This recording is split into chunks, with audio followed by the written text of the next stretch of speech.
Welcome to the Wrestling Show, emulating live from the epicenter of awesomeness here in Tampa, Florida. I am, of course, your host, The Block. It's been a while, YWC. 7 or 8 months since I made a video. Perhaps you want some backstory or some explanation. Well, that would be as boring as a Randy Orton promo, so I shall spare you. I tell you, that guy is this generation's Lance Storm, in that his promos are boring. But at least Lance Storm, that he was trying to make his promos boring. It was like a funny aspect of his somewhat serious, bland persona, you know. Let me be serious for a moment was his little catchphrase in WWE. And Randy Orton's new catchphrase is, you know, Triple H or some other figurehead or mouthpiece will do a promo, blah, blah, blah, blah, blah, be a corporate champion, raggle, raggle, raggle. And then Randy Orton will come out and be like, I am a heel. Brilliant, brilliant stuff. Randy Orton, you are pretty much worthless now. I really think they should take you and put you in 3MB. They should exchange Randy Orton for Heath Slater, okay? Because Heath Slater shows more emotion. Heath Slater's probably more over with the fans. At least any fan that's over the age of 6. Because, I don't know, Heath Slater just seems to do more moves.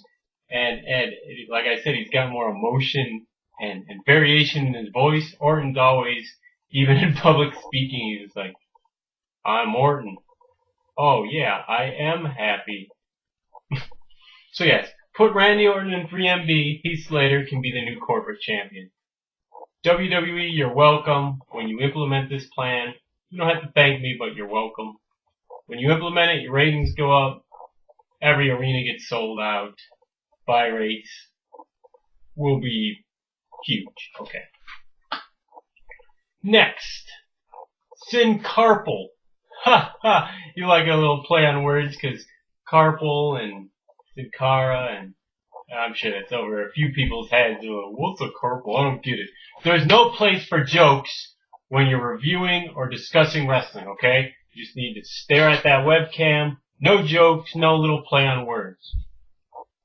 Okay, so anyway, Sin Carpal, he got injured again on last week's Raw. I didn't even know Sin Cara was still with the WWE. You know, I think I last seen him like a year ago. I guess he wrestles every now and then when he's not getting suspended or injured.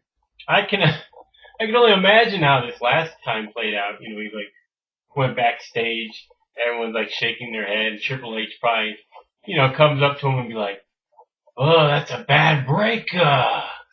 Looks like you hurt your little fingers. I finished the match with a torn quad. I mean, that's how it should have went. And then he should have just pedigreed Sin Cara. I mean, come on, Sin Cara. Look, you obviously were more health conscious, supposedly now. We obviously don't want you to wrestle while, like, you're bleeding or hemorrhaging or having a stroke or something. But if you just break your fingers, you could have just, like, took a finisher and got pinned. You're like, I quit the match. I thought you were supposed to be this hardcore, not a hardcore, but a really tough international superstar, you know? You know, you were brought in here, you were brought over from Mexico. You know, everyone's like, look at this guy, he's so great and spinny and stuff. I don't see what's so impressive about Sin Cara. I mean, sure, he can be fluid at times, do a lot of reversals, but he doesn't really do a lot of moves.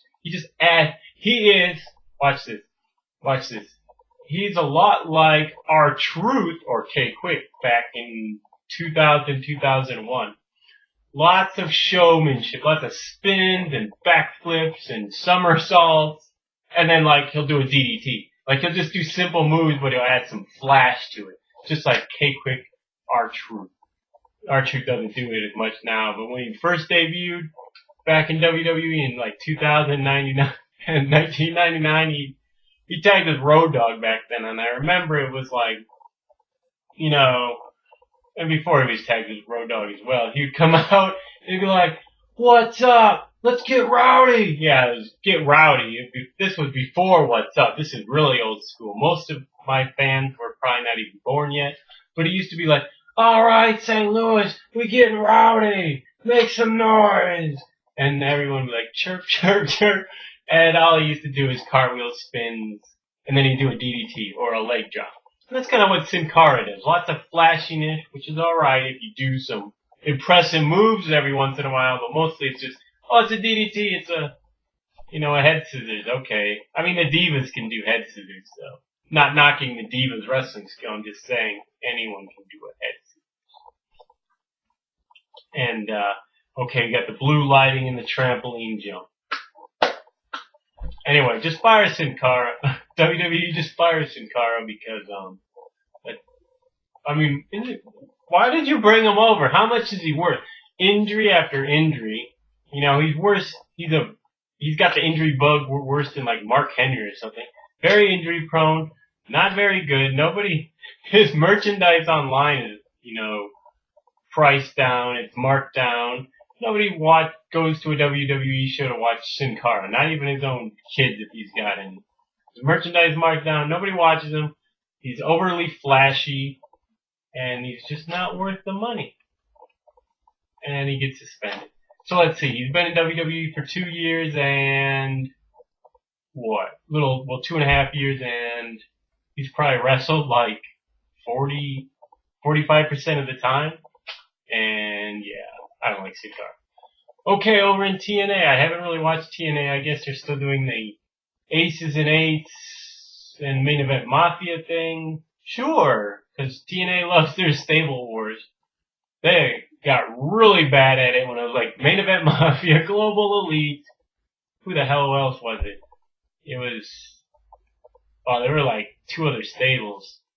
Global Elite, Main Event Mafia. Oh, Fortune, I think. And that other stable I can't remember. In like 2009, 2010. They had like Kazarian in it. It's like the TNA Originals or something. It was like with Chris Sabin or something. Anyway, it was dumb. And I know WWE did that stable thing back in 97 or 8, where it was like the Nation of Domination, DOA, Legion of Doom, Los Boricuas, DX. They were all fighting, but back then that was a little more original. And who doesn't like gang warfare? Because, they got the ethnic groups and the racial groups involved. But TNA, they don't do that. They're all mixed, which is good. We like diversity in our gangs. What kind of gang is it, though, if you got diversity? Gangs are supposed to be all one color or all one group. That's what makes it a gang and tough. You can't have diversity. You can't have, equality. Gangs have to either be all male or, all female. You can't have, males, females, and different colors. What is this, the YMCA? Oh, that would be a good stable. Where it's have a bunch of old people, young people, middle-aged people, fat, young, skinny, have that as a stable, and none of them have wrestling experience, but somehow they get over with the fans and beat other stables in TNA. Like the YMCA, be like old people. Some 9-year-old cutting a promo better than Randy Orton. I think it'd be hilarious. So, Velvet Sky's hot. Nobody watches ROH apparently anymore. That used to be a big bandwagon thing. ROH, guys! And then everyone's like, oh, okay. And, but other than that, I think WWE's been pretty good. They've had some good matches. And, Darren Young is gay. Now, normally I wouldn't care or even mention it, but I'm like, this is awesome because Darren Young is openly saying that he's gay and he's wrestling and not getting punished or anything, which is good, and nor should he get punished. But they should bring Orlando Jordan back. Titus or whatever can go somewhere. He could go form a tag team with Shad Gaspar or something and be like 2 big black guys or something. But bring in Orlando Jordan, tag him with Darren Young. Tag team could be called, wait for it, G.A.Y. It's an acronym. Gorgeous and Young. Now, granted, Orlando Jordan's like 40, so he'd have to be the gorgeous one. And yes, I know he's bisexual, but it'll still work. So he could be gorgeous. And heck, they could even like change his like ring name. He could be like Jeremy. Well, Jeremy would be anyway. He'd be gorgeous something, or you just could keep the name Orlando Jordan, and then Darren Young would obviously be, or yeah, Darren Young could obviously be young. Duh. So gorgeous and young. Once again, WWE, thank you. It'd be cool because it'd be an acronym. Oh, they're both, one's bisexual, one's gay, but they're both have gay tendencies. And it's a play on words, it's an acronym, but they're really always going to be introduced as like, so what's wrong with being gorgeous and young in today's wrestling business? And I think it'd be so over. And it'd definitely be better than Billy and Chuck, because that was like overtly like kind of what would you say? Subliminally kind of attacking gay people, but this would be like, kind of like, hey, what's wrong with gay people? But at the same time, it wouldn't be over the top, mocking and or celebrating a gay lifestyle. It'd be like funny, but like over with the fans. So gorgeous and young. Darren Young, Orlando Jordan. So that's all I got for now, YouTube. Thanks for watching my return video. I guess my welcome back to the YWC, what's left of it anyway. And how long is this video gone? Ooh, it's went past the 10-minute mark, which was the old cutoff for YouTube videos. And that's probably about everyone's attention span, about 10 minutes. So thank you all for watching my video. Don't forget to, subscribe. Or I guess if you're subscribed, unsubscribe. I mean, I just like seeing those numbers fluctuate. It shows that the viewers are engaged in one way or another. And have a great week.